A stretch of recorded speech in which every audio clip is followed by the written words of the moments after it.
Hello and welcome to the I Love Mann podcast, where essentially we talk to people about why they love the Isle of Man. But we can also talk as well about why sometimes we're not very positive, maybe, about this island that we live on. And what can we do about that? What can we really do to change the mindset? And every guest nominates somebody else. And Jew and Christian was a guest on a previous podcast. And our guest today is his nomination. My name is Rowan Henthorn and I'm a marine scientist. I grew up on the Isle of Man and now I lead the Manx Blue Carbon Project. I travel to a lot of places and I still think the Isle of Man is one of the most beautiful.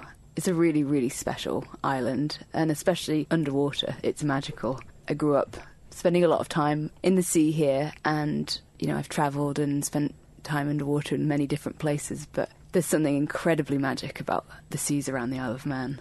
There's something amazing about saying I've spent a lot of time under the sea. That is just like, it's just not something, I suppose, that a lot of us get the chance to do. But we are this island nation and we're sort of very used to seeing that physical side of it. But this whole world that's under there, and that history as well, I guess. Yeah, and it's funny because I think, being a small island nation, some people might not think that they're that connected to the sea, but it's funny when you go away from it. So I spent some time travelling across Australia, and it's amazing how strange it feels when you don't see the tide going in and out every day. And I think when you do live on a small island, you use the sea as a kind of a clock, as a rhythm, and seeing how different the seas are in the summer compared to when we get kind of battered by these winter storms. I think we're all completely connected to the seas around us, and that's something that's really special about living on an island like this. And did you grow up then in a household where that was what you did? Is that where this came from, do you think, for you? My dad was a commercial diver before I was born.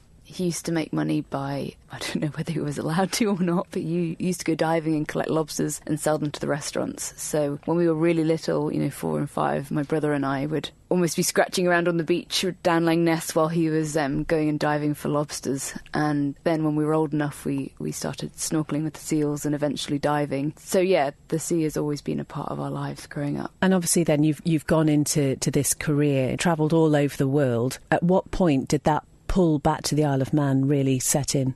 I did my undergraduate and then I went travelling, and I lived in Australia and Indonesia for a little while, and then I came back and did a master's down in Plymouth. And I think almost in my head I was like, I'll go back to the Isle of Man, save up some more money and go away again. And I think there's something that's so amazing about the Isle of Man is the connections that you make with people, and how you can kind of put a thought out there and suddenly you're meeting somebody who's connected to that area. So, for example, I met Fiona Gale and we hit it off, and she was actually doing a lot of work on plastics at the time and got me in to do a little bit of work.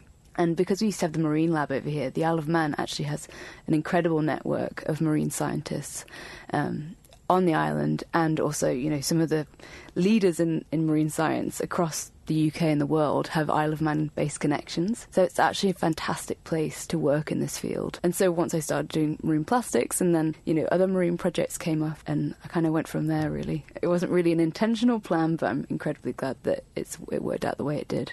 I'm a believer in manifestation, or like putting an idea out into the universe, and it's hard to tell. I've lived here for a long time, so my networks are really strong, but I think there's something about living on the Isle of Man. You put an idea out into the universe and I feel like it happens very quickly over here. So for example, my husband and I have been thinking about buying a bigger sailboat for a couple of months, just on the periphery of our ideas, nothing kind of solid. I spoke to a couple of people, and then they start looking for boats for you, and actually now we've been introduced to a boat that we're going to buy, and it's just amazing. And this lovely guy called Harry Owens is going to sell us his gorgeous boat. And those connections and those networks, I think, are really strong on the Isle of Man, and that's really special. There is something, isn't there, about being quite open-minded and believing in that. It's not for everybody, I suppose. I guess you could see manifestation as putting an idea out there, and once it's kind of out there and you've made that choice, you're kind of working towards it, whether you kind of realise it or not. So that's kind of how I frame it, and I think you can't really go wrong with that. In this field of marine science, then, we know just how precarious the environmental situation is sort of globally now. So how much does that play a part in your work? Is it all really doom and gloom? Yeah, it's funny. When you tell people that you're a marine scientist, a lot of the time people go, oh, how amazing, that must be fantastic. And it is, in a sense, because I get to work on something I really passionately care about. But you're right, it can be really heavy to see what's going on in the world. And there have been points where I've felt like things are changing, but I don't know, you're aware of how the landscape feels at the moment, and that we're perhaps moving away again from environmental consideration and how much kind of care and resource that we want to put into restoring things. So that can be quite challenging. But if I can do anything that makes a difference, then, it's worth it. So on a day-to-day basis then, what sort of things are you doing? At the moment, I'm working on the Manx Blue Carbon project, and that's a project with the Isle of Man government with different academic institutions, and it's essentially looking at how we can map all of our marine habitats that store carbon and manage them in a way that helps support additional carbon storage and help us on our journey to net zero. So looking after marine habitats is great for climate mitigation, but it's also obviously great for the habitats and great for biodiversity. And, a lot of these ecosystems provide a lot of benefits to humans as well. Like they protect our coastlines from storms in the winter. We get food from them because they provide nursery areas for fish. So yeah, it's about promoting that and making sure that we're managing our marine ecosystems in a sustainable way. The Isle of Man is one of the only UNESCO biosphere areas in the world, which sounds amazing, and we know what sort of goes into that. I just wonder sometimes whether people really appreciate what that actually means. I think it can mean different things for different people. For me, I love the idea, part of being a UNESCO project is having a real research focus, and I love that idea of being almost like a living laboratory and doing research. And, the Isle of Man is a really small place, but especially in the marine space, we deliver far more. We can do really innovative work, and that can scale up and really support larger nations, other island nations. And for me, that's where it's really special and exciting, that if we really take hold of that and be like, hey, we want to innovate and we want to trial new things, and because we have autonomy over our governance, and actually we're a small community-led nation, and we can actually do really good work with stakeholders and community groups to get good buy-in. We can be a really fantastic example of how you can make projects work really well. And the way that we manage our seas on the Isle of Man is world-leading, and I think maybe a lot of people wouldn't realise that. Our fisheries management is fantastic. We've got a network of marine nature reserves around our island. We're doing really innovative, world-leading work on our mud belt, which is, in the offshore area. And I think if people were maybe a bit more aware of that and leaned into that potential of being a bit more experimental and innovative, it would start meaning a little bit more, and people would maybe understand a little bit more what a biosphere can be. Maybe that does go back to the idea that whenever we seem to discuss the notion of environmental concerns, it is so negative. And actually, I think sometimes people just think, I can't cope with that, and maybe switch off a little bit. Yeah, 100%. And it is heavy, but I think you can only switch off for so long, and I think it's maybe it's the role that I have, but I feel like so many times I have a conversation and people end up telling me that they worry about this, or they're thinking about this, or they're trying to do these actions to live a better life or to be more community focused, and it feels like the tide is turning in that respect, and that gives me immense hope, because I think there is much more awareness now of where we're at, and you need to be aware to be able to make change, and I hope that's what's coming next. Sometimes people worry, though, or not even worry, perhaps that's the wrong word, but just think, well, I am one person, and what difference are my little actions going to make? Yeah, and I read a really lovely story about this guy that used to go and protest the Vietnam War in America, and he would go with a candle, and he'd light a candle and stand outside of the White House every night, and somebody came up to him and said, do you really think you and this candle is going to make that much of a difference? And he said, it's not me trying to make the difference. I don't want to be changed by the state of the world. This is what I believe in. So I think that's a really beautiful framing of it. This is how I want to show up in the world. This is what I want to do. This is the mark that I want to make, regardless of whether it makes a difference. And we've got examples all over with history of individuals making huge differences. And the reality is, if we make a difference every day, it just happens to be whether it's a positive or a negative or a neutral, we're always making a difference. So the Isle of Man for you then has been this place that has inspired your career, without a doubt. How did you find the process of pursuing that, coming from the Isle of Man? Because sometimes people think about the limitations of living on an island.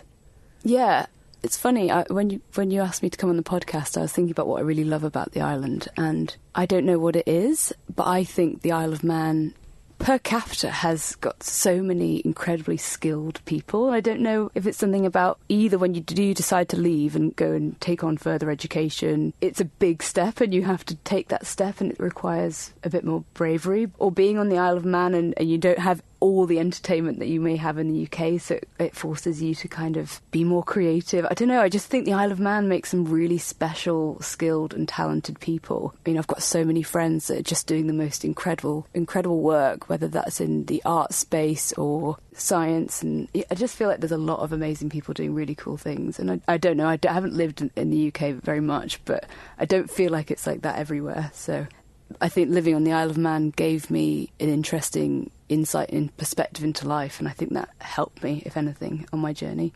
Was there ever any question of you coming back? I mean, I'm incredibly connected to my family, so I'm always kind of trying to juggle the desire for more adventure versus being rooted to my family. So I think it's something that I kind of have to continually maybe, spend some time with my family, go and have an adventure. But yeah, the Isle of Man will always draw me back because it's just such a special place. Can it fulfil that adventurous nature of yours? I think to a degree, and obviously, a lot of adventure is in your mind, isn't it?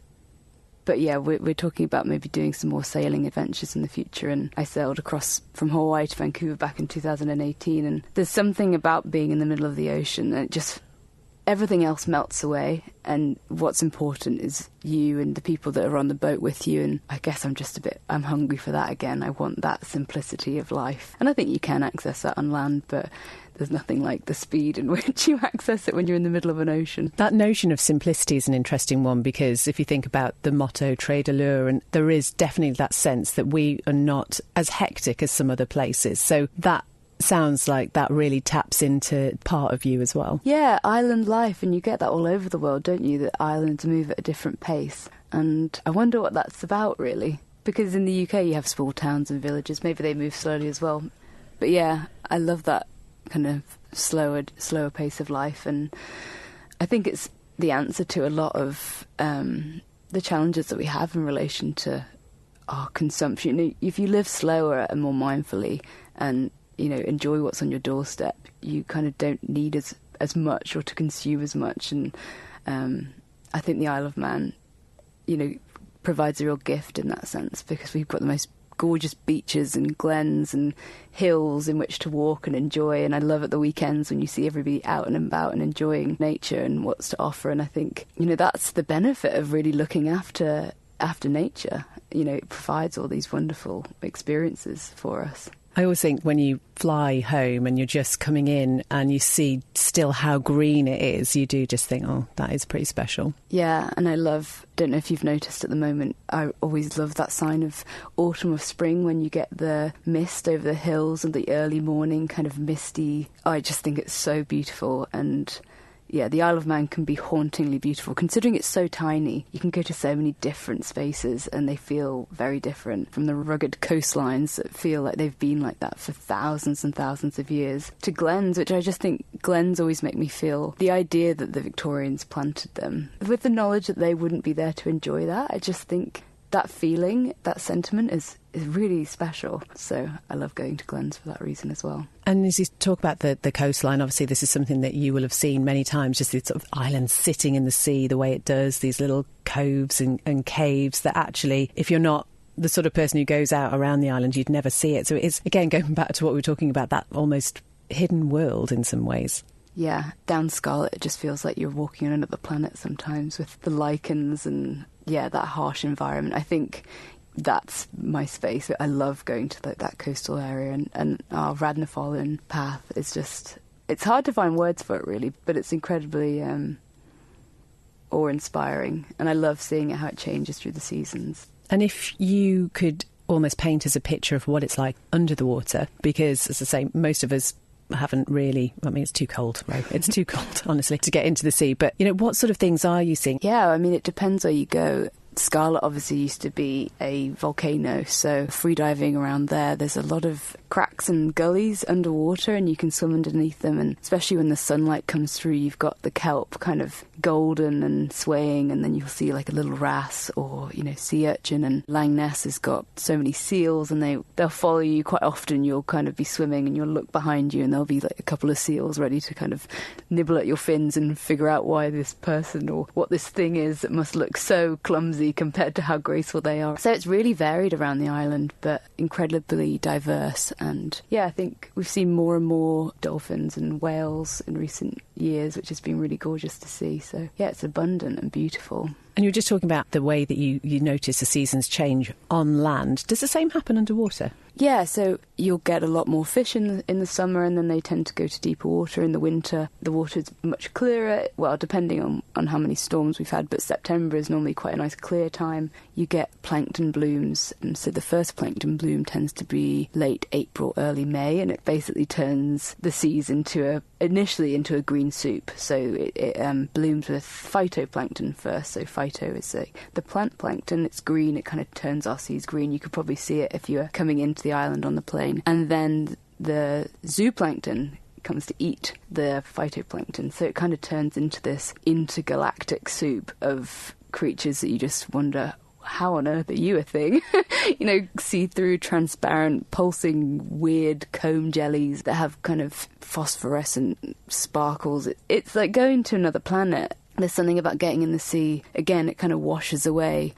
Maybe I have a busy mind and that's why I'm constantly trying to wash away and get into the places that help calm it. But you just have to focus on where you are. You're right, it is very cold. You have to know what you're doing. The seas around our island can be harsh and unforgiving if you don't know the right spots to go.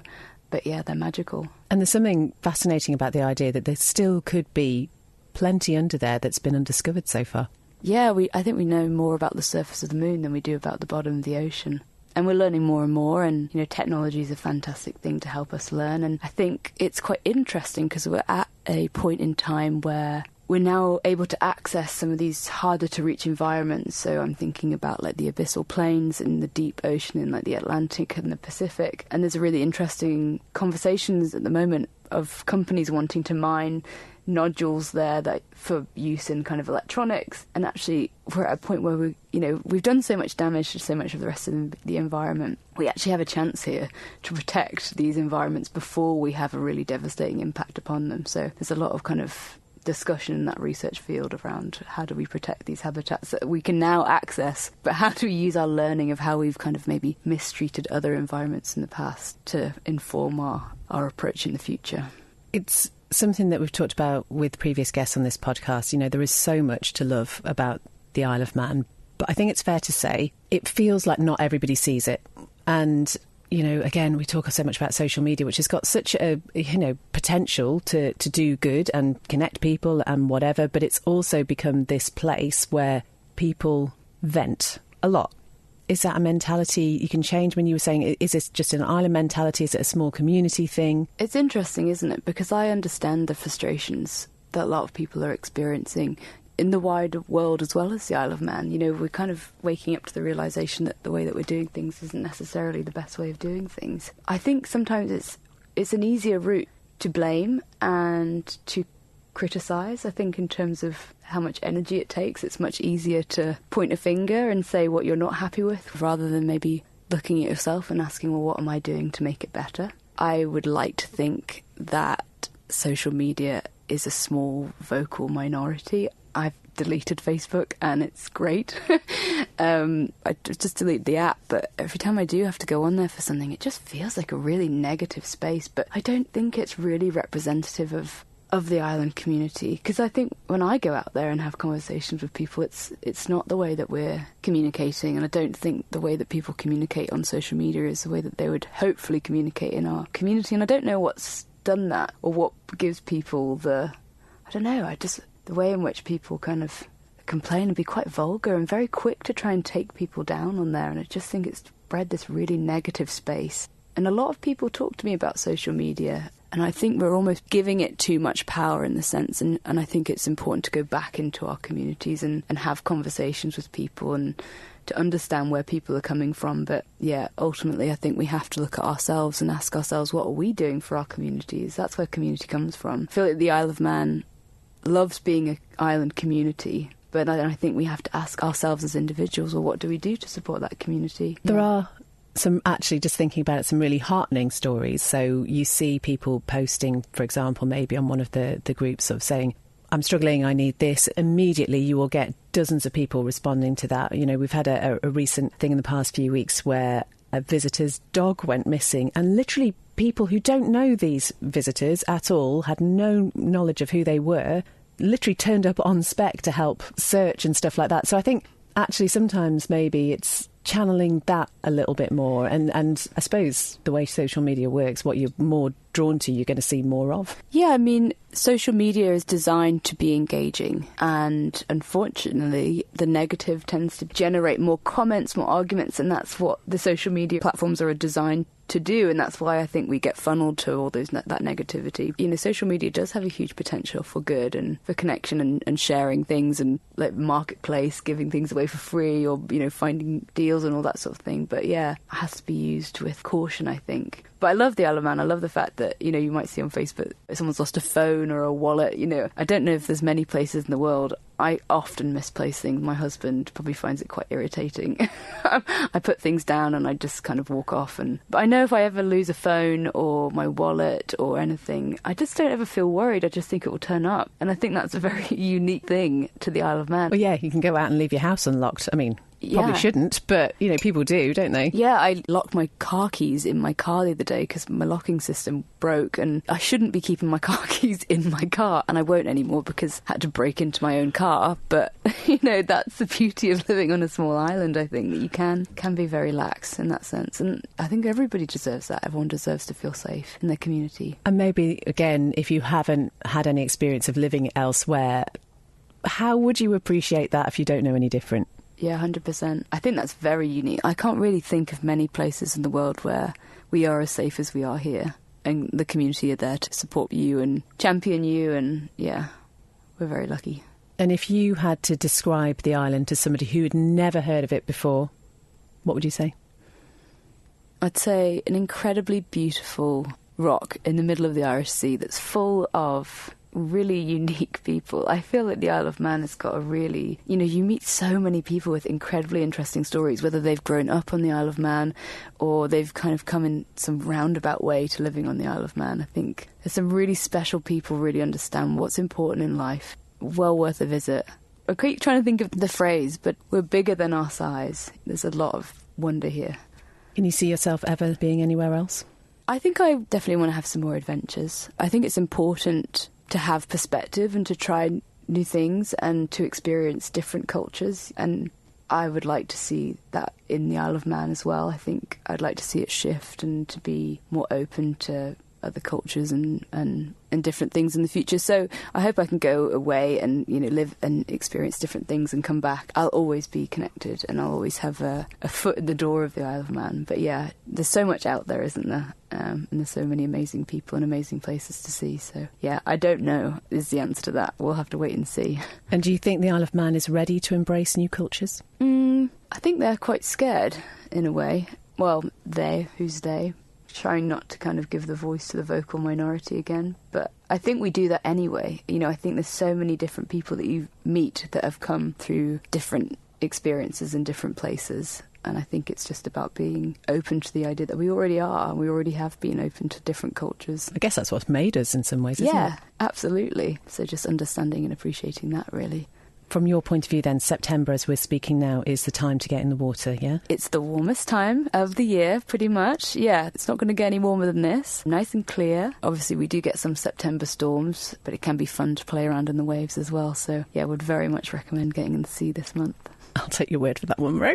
And just finally, we ask people on this podcast to suggest somebody else to come on and tell us why they love the Isle of Man. Would you have somebody in mind? Ooh, I'm going to nominate Megan Hindley. She's an incredible artist, and she's a tattoo artist on the island. And she's a Manx girl that's grown up here, and she's moved away. She lived, in London, and she's recently moved back and had a little boy. And I just think, she'd probably have some really great insights. Amazing. I'll let you just float the idea with her, She's and then we'll hate be in me. touch. Rowan, thank you so much for being with us. Thank you.